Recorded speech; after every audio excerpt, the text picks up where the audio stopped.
Next guest is a best-selling author and Oscar-winning screenwriter whose books include A Prayer for Owen Meany, The World According to Garp, The Hotel New Hampshire, and Cider House Rules. His 15th novel, The Last Chairlift, is out now. Please welcome to the show, John Irving, everybody.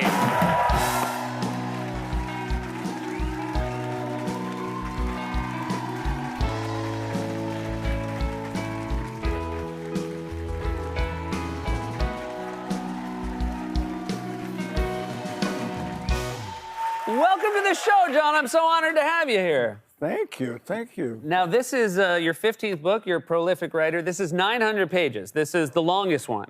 Did you know when you set out? I sincerely hope it's the longest one.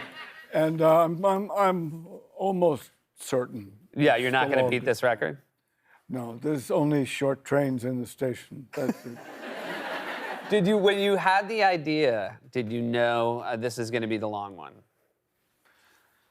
I knew it would be long. I didn't know it would be my longest or longer, forgive me, than Bleak House.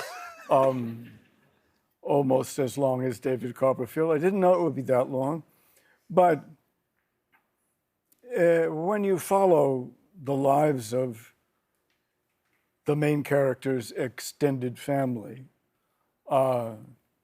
his cousin, her girlfriend, his mother, her girlfriend, and the stepfather who transitions to female, you have a lot of lives to follow. Yeah.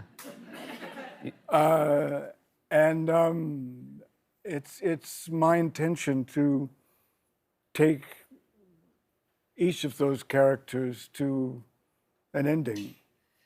I think a lot of writers begin with an idea of how a book should start. I've heard you say you like to begin knowing what the ending is going to be. Have you always found that reverse engineering to be the right approach for you creatively?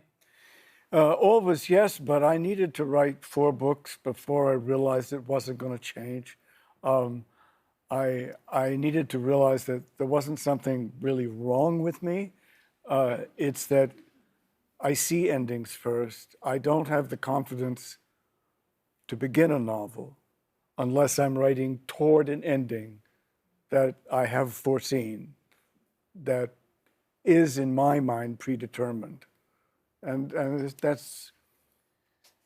it's just always been that way. Well, I certainly, as a reader, I appreciate when that moment, sometimes of dread, when you realize an author might not know where this was going. And so I like when you, the confidence when you're reading, again, an author that you have a relationship with. The being in safe hands is a nice feeling. You sort of mentioned a lot of the characters, and maybe people picked up on it, but the protagonist, is a straight white male surrounded by LGBTQ characters. Was it a plan of yours to write about his perspective of that world, or to make him sort of the outsider amongst that group? It was certainly my intention to make him the odd guy out, to make him the queer member of the family, queer in the sense of strange and not up to speed. And he is the slowest member of his extended family. He's learning from all the rest of these people. And I don't think it'll be a surprise to anyone that he's also, as the only straight guy, the most badly behaved sexually. Yeah. You've been writing about sexual and gender politics for a very long time. I feel like, perhaps the take on those topics from your readership has changed. Has it made it easier to write about? Has it made it harder to write about? More satisfying to write about? It's made it depressing that it hasn't gone away.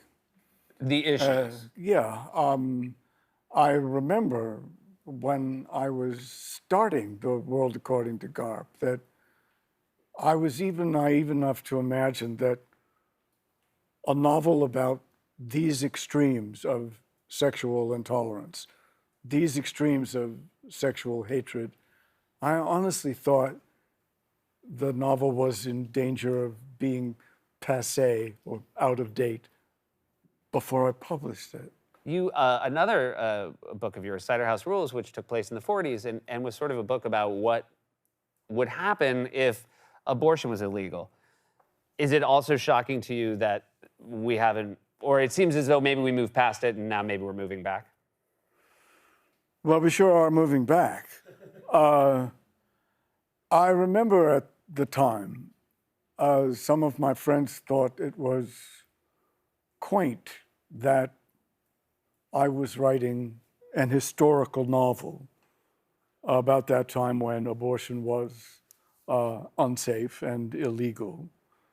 And what they meant was, now that we have Roe versus Wade, now that it's secure, well, I wrote that novel intentionally as a warning, because there were already the voices in the anti-abortion zealots were already there, and this was my way of saying everything that happens in this story can only happen at a time when this procedure is unsafe and illegal.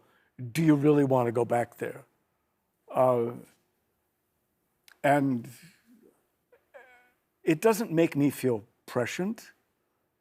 I'm not prescient. I'm really bad at guessing the future. But I've also been really bad at underestimating the pushback against everything progressive in women's rights and LGBTQ rights. I underestimate that there's going to be a pushback. Yeah, progress is not and permanent. that the pushback doesn't go away. Yeah. This is really special to have you here tonight. I grew up reading your books. My mom is your biggest fan. She came to the show tonight. She went in your dressing room beforehand with me. Overall, how do you think she behaved? I thought her behavior was exemplary. I was very happy to meet her. Well, you have not sacrificed your role as her favorite living author. You clinched it. You clinched it right there. John Irving, everybody. The Last Trailer is available now wherever you buy your books. And please support local and independent bookstores. We'll be right back. Good music from Rina Sawayama.